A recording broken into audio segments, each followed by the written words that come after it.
Hola, buenos días, mis remolones y remolonas de Psicología en Educación.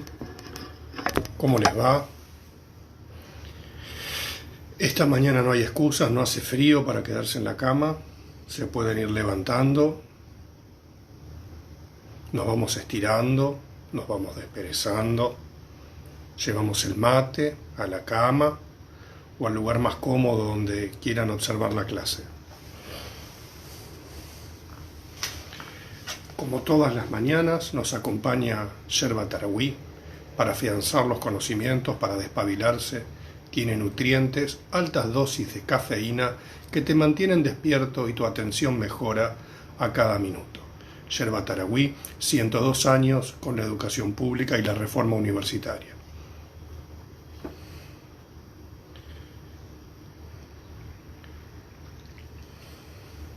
Salud. Nos vamos tomando unos minutos para que ingrese más gente a la clase. Ha habido algunos comentarios bastante interesantes sobre el artículo subido.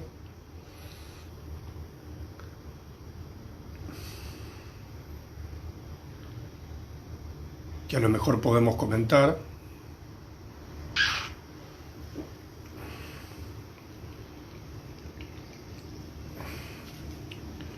Sigo degustando de un sabroso mate, Yerba Tarahui, tu yerba para tus mañanas universitarias.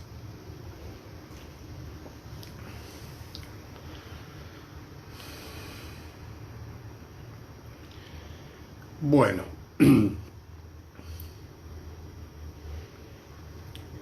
el artículo que les compartí creo que es interesante porque resitúa la problemática de la infancia en este contexto y creo yo como toda una serie de discursos se tensionan a raíz de las medidas adoptadas en la pandemia. Fíjense que, objetivamente hablando, el grupo etario más sujeto a las medidas de aislamiento son los niños, porque si bien están en su amplia mayoría bajo dependencia de los padres y no tienen autonomía, no se ha habilitado ninguna actividad que les permita a los mismos tener sus propios espacios, salvo que sean con sus padres o la familia.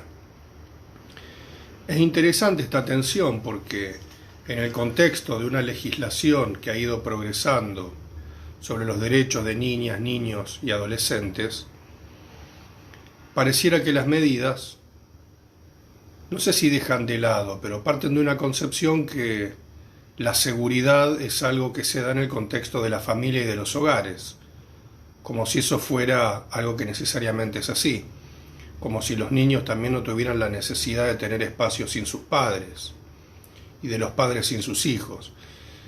Pero al margen de esto, lo que uno también puede pensar, a raíz de algunos de los textos que les he proporcionado para que lean, es que la infancia también es entendida como un vector de contagio importante. Por lo tanto, no solo habría que amparar la niñez, sino también ampararse de la niñez. Y el niño surge en esa instancia como alguien peligroso, es decir, peligroso en la medida de que es un potencial contagiador serial del COVID-19. Todos los estudios parecieran demostrar al momento que es el grupo etario, los niños y los adolescentes, con menos posibilidad de que la enfermedad se agrave. Entonces, si el problema es que contagien, no solo es amparar a los niños, sino también protegerse de ellos. Y que las instituciones que albergan a la niñez son incubaderos de coronavirus. Entonces digo esto para que podamos también ir analizando, sin establecer juicios de valor, cómo se va tensionando el suelo discursivo de una sociedad. Esto va más allá de entrar en el cuarentenismo o el anticuarentenismo. Yo creo que no es un valor ni una categoría ideológica, como en algunos casos quiere esto presentarse. Una medida sanitaria se guía por resultados sanitarios y tiene un costo social, como todo en la vida. Bien, dicho esto, también creo que las observaciones que se le hicieron al texto son pertinentes, porque hay un momento donde tiende a decir que hay un reforzamiento de la sociedad patriarcal, etcétera, etcétera. Me parece que ahí hay una necesidad de introducir algunos conceptos un poco a la fuerza, pero yo creo que más que patriarcado, de lo que se trata es de esta suerte de tutelaje que se pone en juego. Ha reforzado prácticas del tutelado, o se están reforzando prácticas del tutelado. Tal es así que los médicos, los padres y los educadores pasan a tener nuevamente un factor decisor sobre los niños y los jóvenes y los adolescentes bastante importante. Bueno, dicho esto, comento algunas de las ideas que surgían. Este debate puede seguir. Lo bueno de la página de Facebook es que no hace falta estar siempre en el último debate. Podemos ir reabriendo a partir de las clases anteriores, a partir de los comentarios o de los resúmenes de las clases que yo vengo haciendo. Se pueden introducir nuevas cuestiones.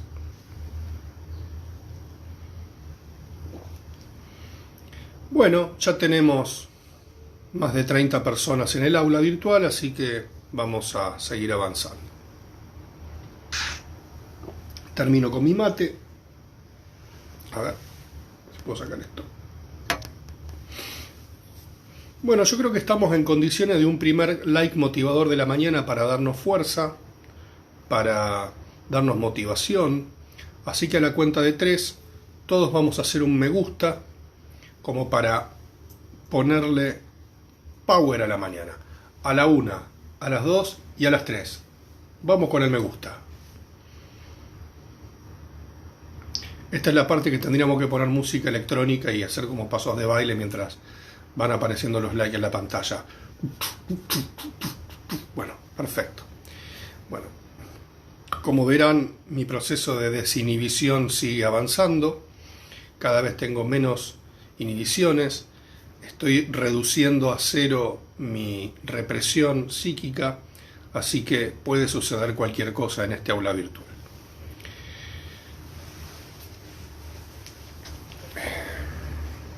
Qué lindo que es ver cómo los me gusta suben al cielo. Me encanta. Bien.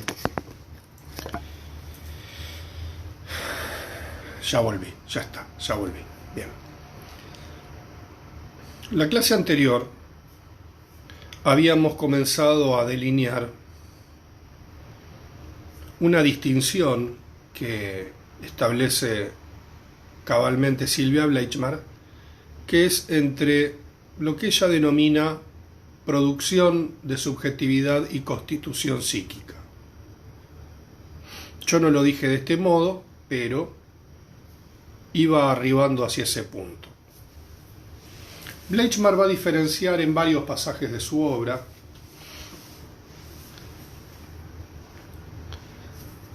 que por constitución psíquica vamos a entender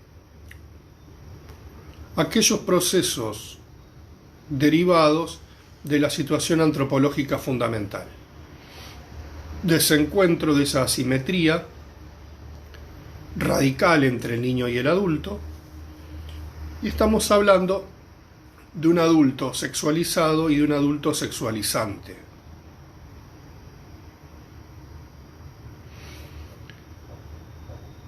En este punto creo que Laplanche se provee de un texto extraordinario de Ferenczi, el húngaro, discípulo de Freud, que hace algunos años escribió un texto, El doble lenguaje entre el niño y el adulto. Entonces, lo que él planteaba era que el niño, en la búsqueda de amparo y de ternura por parte del adulto, se encuentra con un adulto sexuado. y que este doble lenguaje es llevado posteriormente a la transferencia y tiene distintos escenarios de visualización. Cuando, digamos, no hay simetría, hay una diferencia entre, llamemos, el deseo del niño y el deseo del adulto, entre la sexualidad infantil y la sexualidad adulta. Entonces este encuentro produce, digámoslo así, como cierta necesidad, por un lado, de traducción en la medida de lo posible, y si no hay traducción es como si generase cierta ansia, nos gusta decir a los psicoanalistas, cierto como agujero, cierta ranura, grieta, según la nata, entre todos los argentinos, diría el Diego, pero no es tan así. O sea, esta distancia entre el niño y el adulto no es algo que se zanja con facilidad, sino que es una separación, una ansia, un agujero, una ranura, grieta, como quieran llamarlo, que trabaja al interior de la subjetividad. Entonces, constitución psíquica entendemos como un proceso netamente antropomórfico, que es el devenir humano de lo humano. Y este devenir humano de lo humano tiene algunos prerequisitos. ¿Qué quiero decir con esto? Insisto con la palabra prerequisito porque es algo que no se expresa directamente, que necesita instancias previas. Si ustedes leyeron el texto Pensamiento, Inteligencia y las teorías de la subjetividad o han leído La subjetividad como punto de fuga, van a observar en los textos de un autor brillante, yo, cómo, y si no lo digo yo no lo dice nadie, me lo tengo que decir a mí mismo, si no, no le vendo nada a nadie. Lo que se plantea en esos textos es que una teoría de la subjetividad se diferencia de teorías que no son de la subjetividad. Esto parece bastante una perogrullada, pero no toda teoría psicológica es una teoría de la subjetividad. Digamos, las teorías de la subjetividad no son las teorías lindas y las teorías que no son de la subjetividad son las teorías feas o malas. No hay valorización en esto. Una teoría de la subjetividad es una teoría que propone un corte radical entre naturaleza y cultura. Esto significa que lo humano, tal como lo conocemos, no es la proyección directa de lo biológico. Digamos que lo biológico, nuestro bagaje genético, nuestro equipamiento biológico, producido por el desarrollo de la especie, es condición, digamos, necesaria, pero no suficiente para que lo humano devenga humano. Una prueba de esto podemos ofrecer a vuelo de pájaro, que es la diversidad cultural y la movilidad de la concepción del mundo de los humanos a lo largo de la historia. ¿Se entiende? No me aparecen los comentarios. Algo apreté acá. A ver si aprieto un botón. No, acá todo. A ver. Tampoco. A ver esto. Menos. No me aparece si hay preguntas. Aparece la pantalla muy limpia. No sé qué pasó. ¿Qué toqué? Ahí está. Pero no es así. Ahí está.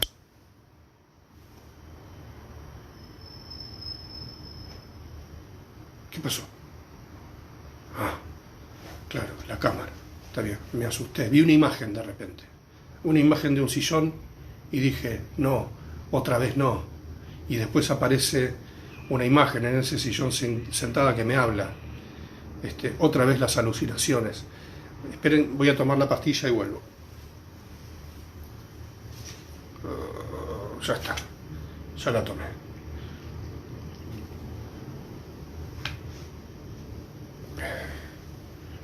Una teoría de la subjetividad va a plantear este corte radical entre naturaleza y cultura. Este hecho es elemental, es una distinción fundamental. La subjetividad es un concepto que implica que el mundo humano es un mundo representacional, compuesto por representaciones, y estas representaciones son representaciones psíquicas, son representaciones en el amplio sentido de la palabra, mentales. No están en el orden de la naturaleza. No toda teoría psicológica es una teoría de la subjetividad, y yo diría que el concepto de subjetividad llega a la psicología tardíamente. A lo mejor muchos de ustedes piensan que es un concepto fundado desde el campo del psicoanálisis. No. Todo aquel que piense que la subjetividad es un concepto del psicoanálisis tiene que saber que no es así, diría la cantante cubano-norteamericana Celia Cruz. Azúcar. No es así. El concepto de subjetividad proviene de la filosofía, y el inventor, por así decir, del concepto es Descartes, René Descartes, el Descartes de la gente. Descartes, a partir de su elucubración filosófica con el cogito cartesiano, pienso, existo, pone la filosofía en los carriles de la Ilustración, en donde ya no será la filosofía lo que deba decodificar los mensajes de Dios al servicio de la divinidad, sino que aparece en la conciencia humana un elemento progresivo de investigación, es decir, el humano que se piensa a sí mismo. Pienso, luego existo, y que al pensarme a mí mismo y pensar que pienso, la existencia es algo que se da en el plano del pensamiento y no en el sentido de la divinidad. En este sentido, Descartes es brillante. Como habíamos visto anteriormente, Menocchio, cuando cuestiona a la criatura divina, lo queman en la hoguera, y pocos años después Descartes pasa a la fama, es transferido por una cifra millonaria al Real Madrid, donde desarrolla varios torneos y varias campañas. Tuvo su Guillermo Coppola a su lado, y protagonizó un montón de escándalos en los inicios de la modernidad. Descartes hizo declaraciones polémicas, diciendo Kant no existe y un montón de cosas, Dios no existe, y decía, bueno, era como una especie en una especie de transformación maradoniana de Descartes. Pienso, luego existo, vos no existís, decía Descartes. Bueno, ese momento sumamente maradoniano de Descartes provoca una revolución, surge la conciencia, es decir, de algún modo Descartes es el padre de la conciencia, porque es una conciencia, para Descartes, autónoma. Y Descartes incluso profundiza sus desarrollos en sus meditaciones y dice que la mente humana puede crear mundos inexistentes, es decir, puede crear una realidad que no está en el plano de lo real. En este sentido, Descartes provoca una revolución. Claro, después, con el diario del lunes, vendrá Lacan y le dice, sí, pero hace un recentramiento en la conciencia. Sí, pero en esa época se jugaba así. El 442 vino después. Claro, con el 442, claro, es más difícil entrarle a una defensa de los monjes religiosos. No. Volvé para atrás, ya me estoy yendo un poco al demonio. Esperen. Ese recentramiento de la conciencia del que hablaba Descartes es un recentramiento necesario. ¿Por qué es necesario? Porque ¿qué era lo humano previo al desarrollo filosófico de Descartes? ¿Cómo pensaba la filosofía al ser humano? Como una criatura divina. No divina en el sentido de Susana Jiménez, que divino el sujeto, no. Divino como producto de la divinidad, la criatura de Dios. Descartes dirá que no es así, que es una criatura de conciencia. Y que la existencia deviene del pensamiento, de la res cogitans, lo que lo humano puede conocer, la res extensa, lo que está por fuera de lo que lo humano conoce, pero está. Esta res de pensamiento es un flujo de pensamiento que nos ubica temporoespacialmente en el mundo. Bueno, el pensamiento de la conciencia va a ser un pensamiento centrado en la racionalidad y muy fuerte en la modernidad. Hay que dirigir esa conciencia, hay que fomentar esa conciencia. Como veíamos en las clases anteriores, el padre de la pedagogía, Comenius, es precisamente quien genera a partir de la pedagogía ese dispositivo conductor de la conciencia. La conciencia es algo que se expande, no viene dada, debe ser cultivada, debe ser educada, no es un producto de la espontaneidad.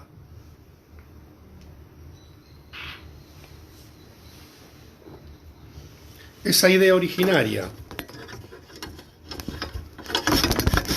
entre conciencia y pedagogía es casi un pacto originario, desarrollar la conciencia.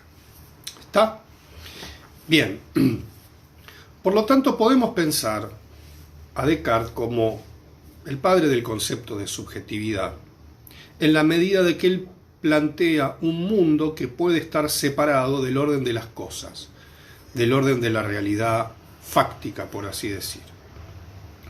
Siguiendo esta idea, la subjetividad la podemos entender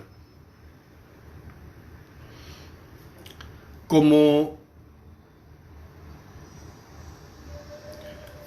por lo general, el psicoanálisis ha tomado el concepto de subjetividad bajo su égida, bajo su mando, donde por momentos es entendida como ese mundo interno, ese mundo que es inherente a cada individuo. Cada uno tiene su propia subjetividad. La subjetividad es como cada uno entiende las cosas. Ahí hay una homologación entre subjetividad y fantasmática. En el plano de la filosofía, por subjetividad se entiende otra cosa. Por subjetividad se entiende ese universo representacional y, como dice Bourdieu en alguna parte, la subjetividad es un estado fronterizo entre lo individual y lo colectivo.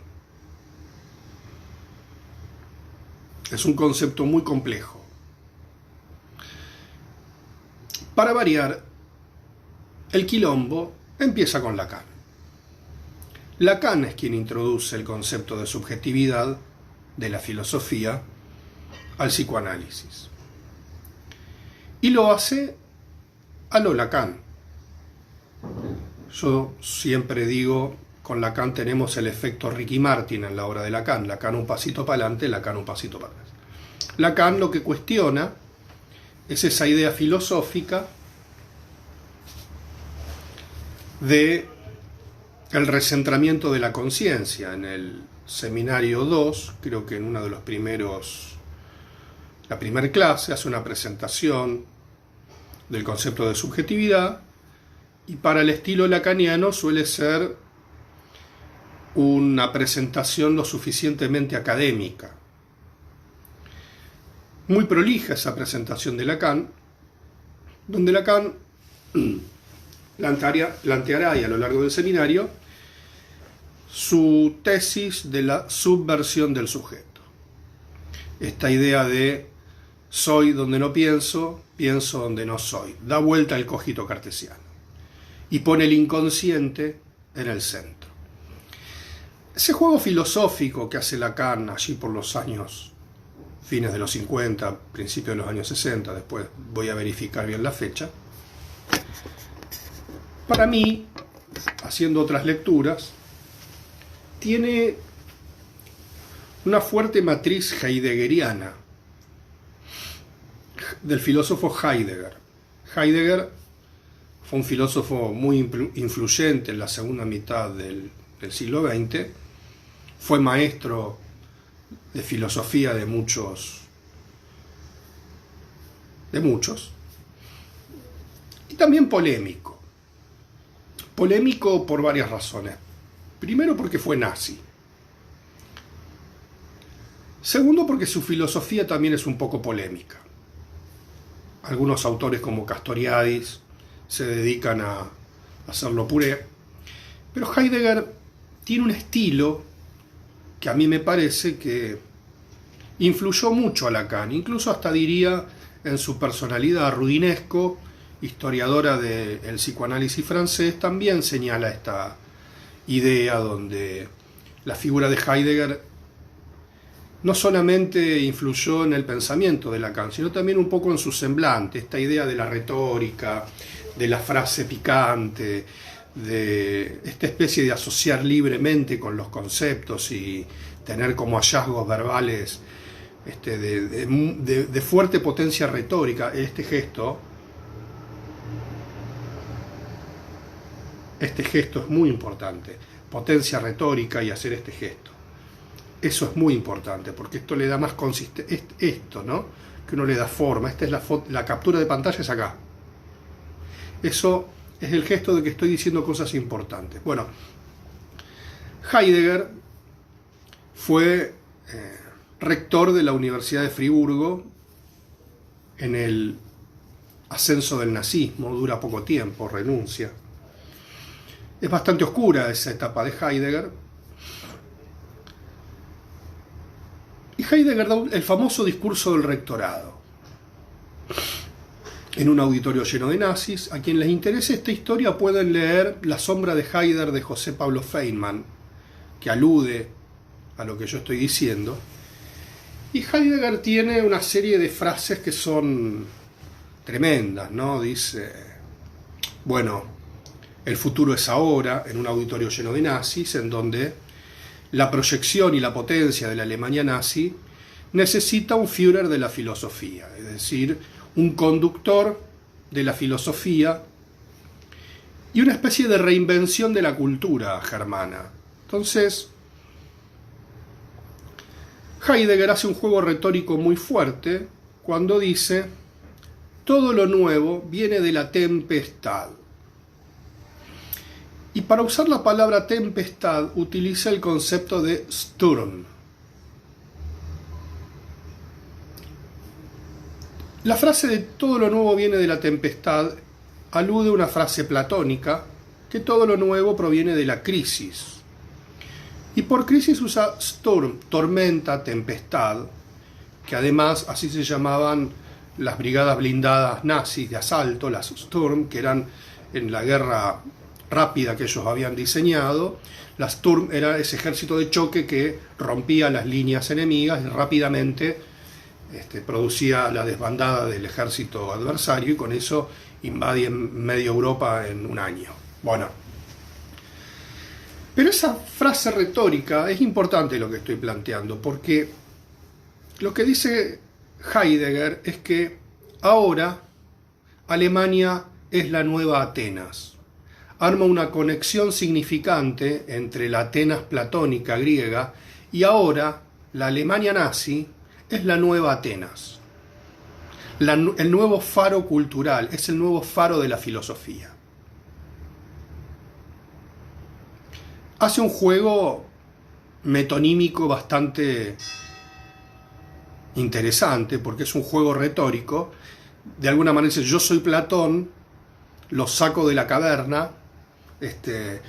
Alemania, la Alemania nazi es Atenas, y nosotros somos el faro de la cultura.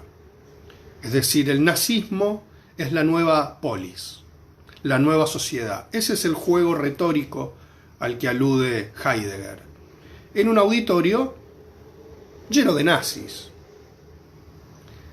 Bueno, Lacan, que no era nazi, vamos a aclarar esto, pero es un juego retórico parecido. Porque cuando él dice, en la subversión del sujeto, soy donde no pienso y no soy donde pienso, o sea, el yo queda vaciado y que la verdad queda del lado del inconsciente, no solamente hace un juego de palabras, lo que está diciendo es que el psicoanálisis se pone a la vanguardia de la filosofía. Donde la filosofía era, el psicoanálisis debe advenir. Aparte de tomarse el concepto de subjetividad como un concepto del psicoanálisis, obviamente que lo que estoy diciendo es una lectura mía, pero hay un juego retórico que pone al psicoanálisis en la vanguardia de todo. De la filosofía, de las ciencias sociales. Ahora es el psicoanálisis. ¿Por qué? Porque el psicoanálisis es, vamos a usar las comillas, es esa ciencia que puede explorar e investigar la verdad del sujeto, el inconsciente. Porque la verdad está en el inconsciente, no en el yo.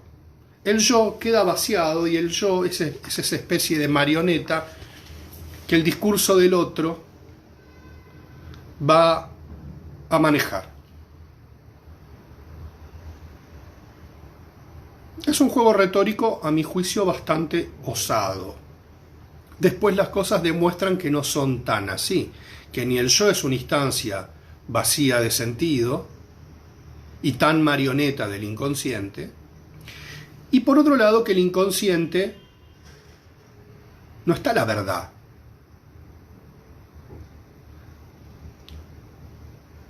En Freud no aparece, por lo menos desde mi perspectiva, y otros que han leído bastante la obra, no aparece la idea de una verdad en el inconsciente.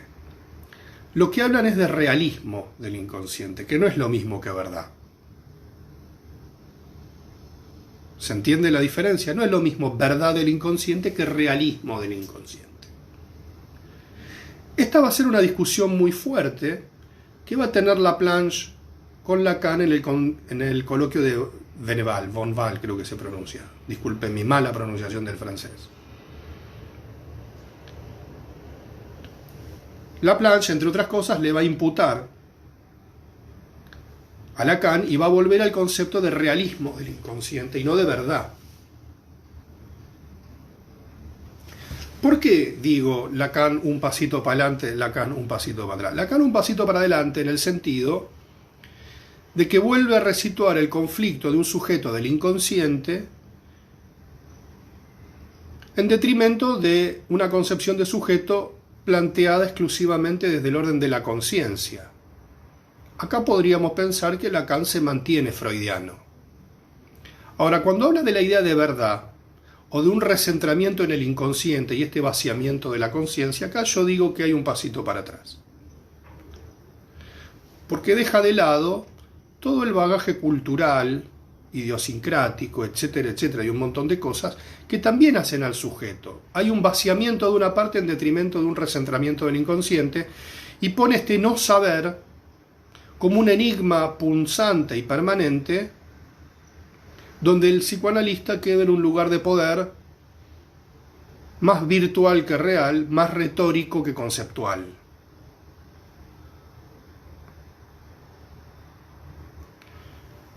Por lo tanto, el concepto de subjetividad queda rehén en esta transacción conceptual y de juegos retóricos de un concepto de subjetividad rehén del psicoanálisis. No es rehén del psicoanálisis, es un concepto de la filosofía donde tenemos que diferenciar la constitución psíquica, cómo se constituye ese aparato capaz de decodificar y de crear un universo representacional y poder salir del orden de la inmediatez del instinto, entendiéndolo como constitución psíquica, y la producción de subjetividad como aquella movilidad que tienen las representaciones socioculturales,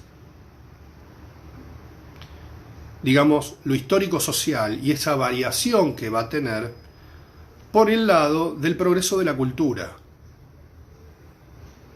Por lo tanto, la distinción que establece Bleichmann entre constitución psíquica y producción de subjetividad también implica un corte radical. No es lo mismo constitución psíquica que producción de subjetividad. Por supuesto, no hay subjetividad humana sin constitución psíquica, porque no habría un aparato capaz de crear y de interpretar representaciones. Pero la producción de subjetividad no es algo que ingresa a la psique humana de una manera directa. Las representaciones de la cultura no tienen un ingreso directo a la psique humana. La psique humana debe metabolizarlas. ¿Se entiende? No veo comentarios, no veo deditos para arriba, para abajo, ni caritas. O se quedaron todos dormidos, o la humedad los tiene a todos monguis y nadie puede pensar. Para eso vamos a hacer un like motivador, para comprobar si hay gente despierta del otro lado de la pantalla. A la 1, a las 2 y a las 3.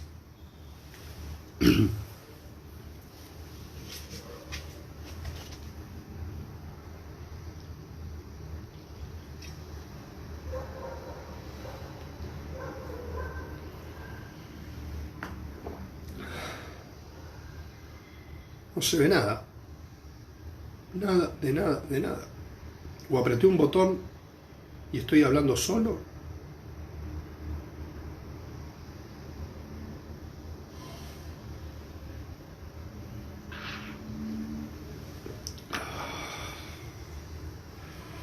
Bueno.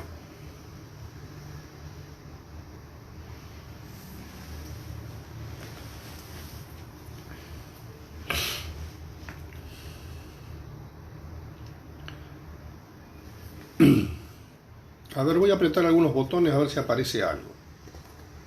No, ahí no aparece nada. Agregar. No, me dice que agregue gente. Qué desastre. Es muy difícil aprender a manejar un instrumento cuando lo necesitas. Bueno, se apretó este. No sé, no entiendo nada. Bien.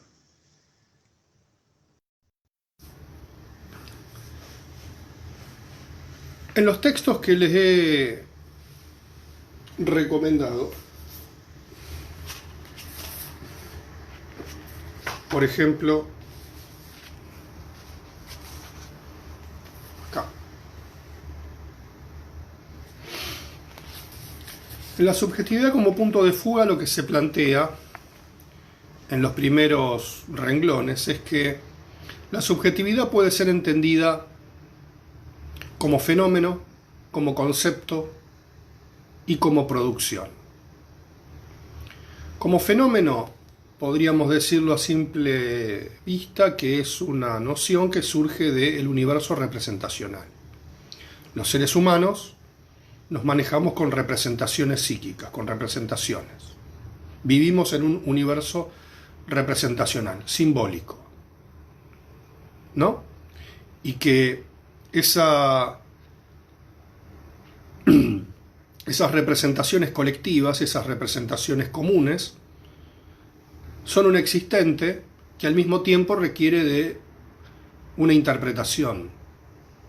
Entonces, si bien identificamos un objeto, ese objeto puede representar cosas diferentes para cada uno. La información no fluye como puede fluir la inteligencia artificial. Digamos, la inteligencia artificial es un flujo de información, también representacional, pero es común. Cada máquina la interpreta igual, tiene un mismo sistema de decodificación. Digamos, el Facebook o las aplicaciones del teléfono no se... salvo que uno tenga se aplican según el sistema de recepción, pero no tienen la variabilidad que puede aparecer en los seres humanos. ¿Se entiende? Bien. Es un fenómeno del orden de lo perceptible, la movilidad cultural. por qué las personas hace 500 años entendían el mundo de una manera muy distinta y hoy la entendemos diferente. Bueno, con el auge de las redes sociales, ustedes con un simple viaje al interior de los muros de Facebook pueden encontrar cómo el revisionismo histórico se ha vuelto una práctica de la vida cotidiana. Es decir, se aluden a hechos históricos fuera de todo contexto, se los analiza desde una mirada estrictamente de la actualidad y se sacan conclusiones de todo tipo. Entonces se dice, qué sé yo, por ejemplo, Sarmiento odiaba a los indios y tenía un pensamiento muy retrógrado. Y sí, claro que lo tenía, pero sus contemporáneos no pensaban mucho mejor que él. Hay uno que siempre me dio risa, que decía, mientras Sarmiento odiaba a los gauchos, Marx escribía El Capital de Marx. Pero Marx no quería tampoco mucho a los gauchos. Primero no los conocía porque estaba en Alemania, pero él, la visión que tenía de América era bastante peyorativa. Y la visión que podía tener de la vida no europea también era bastante peyorativa. No era necesariamente un gran humanista. Claro, pero si lo vemos desde ahora y a partir de imágenes parciales, podemos llegar a conclusiones bastante particulares. Bueno, ese es un rasgo de nuestra época. El otro punto, que es más complejo, que es la subjetividad como concepto. Porque como concepto tenemos que ver cómo opera esa noción en el contexto de teorías.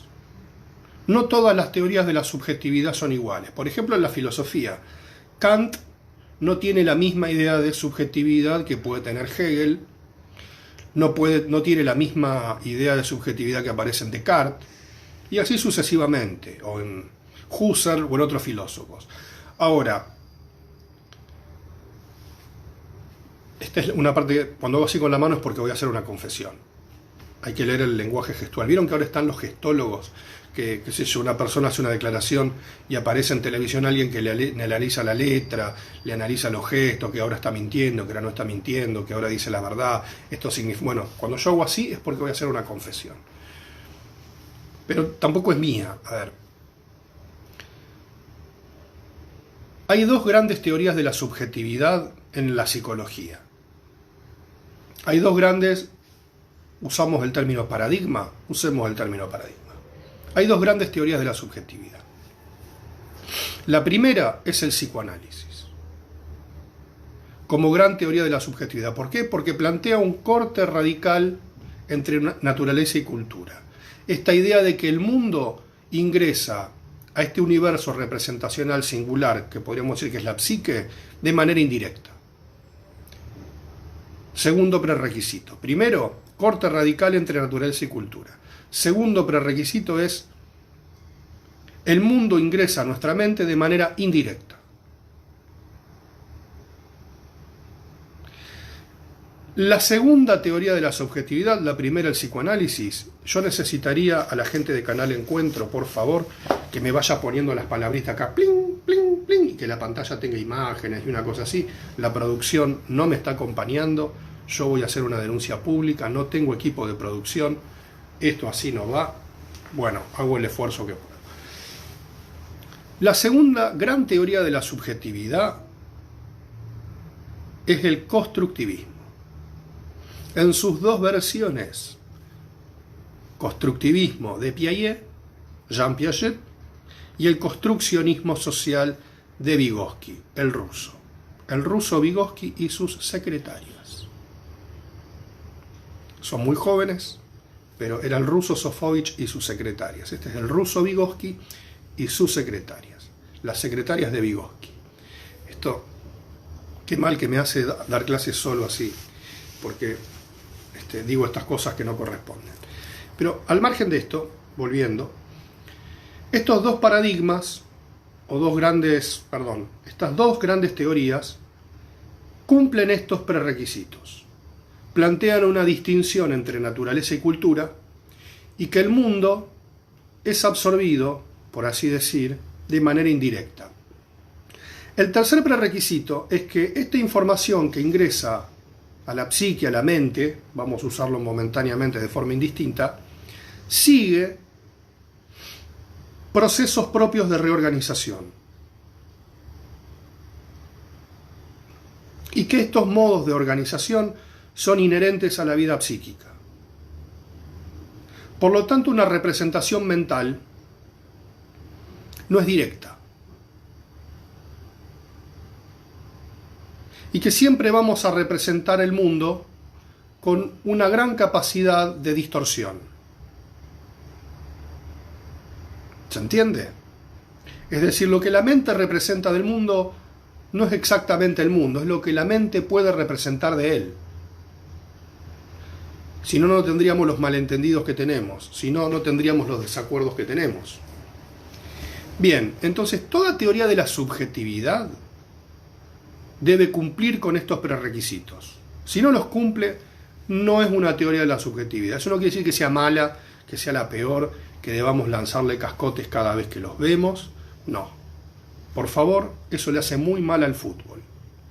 Los inadaptados de siempre, que no comprenden que hay teorías diferentes a las nuestras, entonces se cuelgan del alambrado, no los dejan desarrollar en los congresos, hay corridas en las populares. No, eso le hace muy mal a la psicología.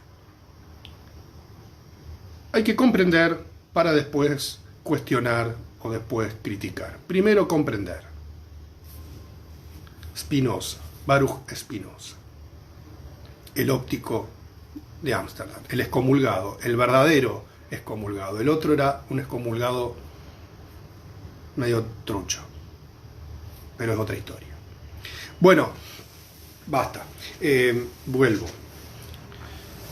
Entonces, toda teoría de la subjetividad debe cumplir con esos prerequisitos, esa relación indirecta. Por lo tanto, una problemática como la del conocimiento se vuelve más compleja, porque una práctica como la pedagogía, que parte de la idea de un sujeto cognoscente, se va a encontrar con un sujeto que no responde de manera directa a la presunción pedagógica, sino que va a chocar, llamémosle así, la práctica social de la pedagogía, con un sujeto psíquico. Y esto va a plantearle, digamos en términos freudianos, imposibles. O sea, un imposible en tanto labor inacabada. No es que no se puede, no aprende nada, no entiende nada, no. Es imposible como una labor plena. Es decir, que el individuo, el conocimiento, va a conquistar todos los rincones de la mente humana. Para Freud persistirá el inconsciente, las pulsiones, que son indomeñables a la educación, la política y la curación. Van a persistir. Hay una persistencia. Acá imposible es sinónimo de que hay una persistencia en que el ideal de gobierno, de curación y de educación serán labores inacabadas. Me dispersé un poco y no veo, si alguien me está escribiendo algo como para orientarme, no me aparece en pantalla. Entonces estoy en un estado de autismo, por eso también estoy derrapando cada 2 minutos. Bien, producción de subjetividad implica la movilidad de este campo representacional humano y que está sujeto a las instituciones de la cultura. Por lo tanto, la subjetividad como concepto, tendremos que pensar cómo esta noción se inscribe en el contexto de un corpus teórico. Finalmente tenemos la subjetividad como producto. Y cuando decimos como producto, es como producto de esta maquinaria humana de producir representaciones humanas. Para ello el lenguaje, pero el lenguaje humano, no el lenguaje en otros términos, es decir, el lenguaje humano es el lenguaje, digamos, la particularidad del lenguaje humano es la significación y es el juego de significación. En esto Lacan está acertado cuando define la noción de significante, aquello que significa para otro significante. ¿Qué quiere decir? Que el significante es algo que se diferencia del símbolo. La computadora entiende símbolos, no significantes.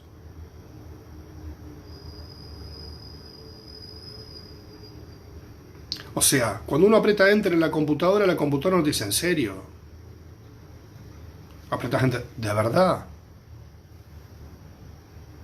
Entonces apretás con furia el Enter y dice, ¿te enojaste conmigo? La computadora no te hace eso. Como podría haber hecho mi madre conmigo, mi Dice Mamele. No me maltrates. ¿Ves que siempre me maltratás? Me dice la computadora.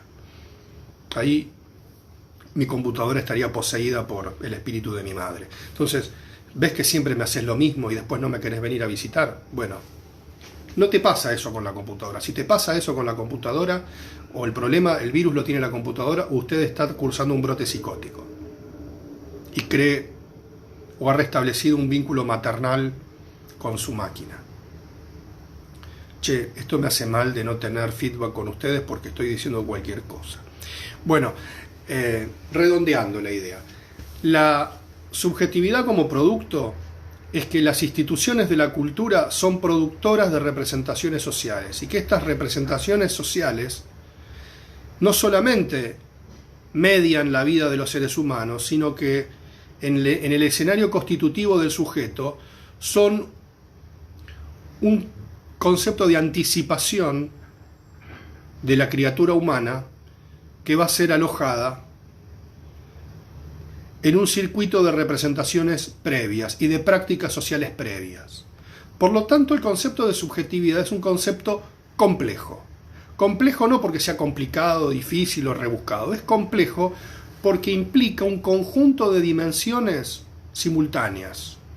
Actúan simultáneamente, diría George Crown, Jorge Corona para los amigos, simultáneamente, acá es la parte que la producción me pone el gorrito de Corona y actúo como Corona, simultáneamente, desde estratos diferentes. ¿Se entiende?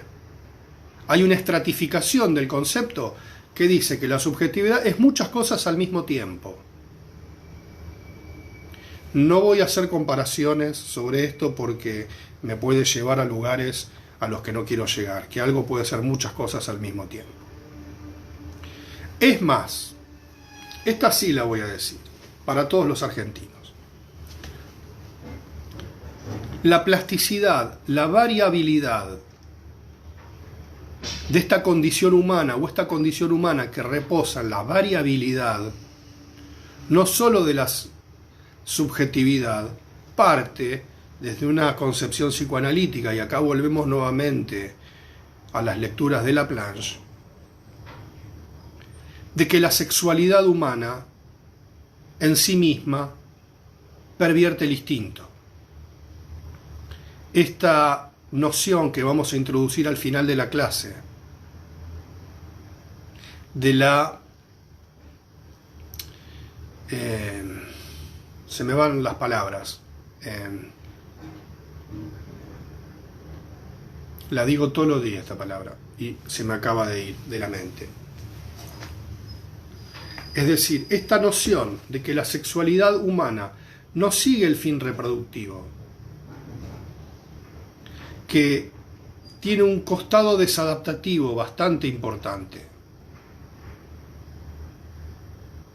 Se me fue un término de Castoriadis, que después lo voy a poner abajo de la clase porque no me perdono olvidármelo en este momento. Esta inadecuación, podríamos pensar, estoy tirando fruta al costado porque no le puedo invocar al concepto. Pero bien, esta idea de una sexualidad humana más amplia que el instinto, es decir, que hace estallar los montantes adaptativos, se encuentra también en la base no solo de la constitución psíquica, sino también en un punto de las particularidades de la subjetividad humana. No sé si se entiende. Entonces, esta idea particular de este sujeto humano cuya inscripción de la sexualidad hace estallar los montantes autoconservativos propios de nuestra especie, va a jugar una desestabilización necesaria y condicionante de lo humano. No sé si se entiende. Bueno, he apretado un botón que no corresponde, no me aparecen los comentarios de ustedes si los hay, así que vamos dejando aquí y en todo caso contestaré preguntas si aparecen debajo de la clase. ¿Está? Bueno, ya es la hora, vamos dejando aquí por hoy.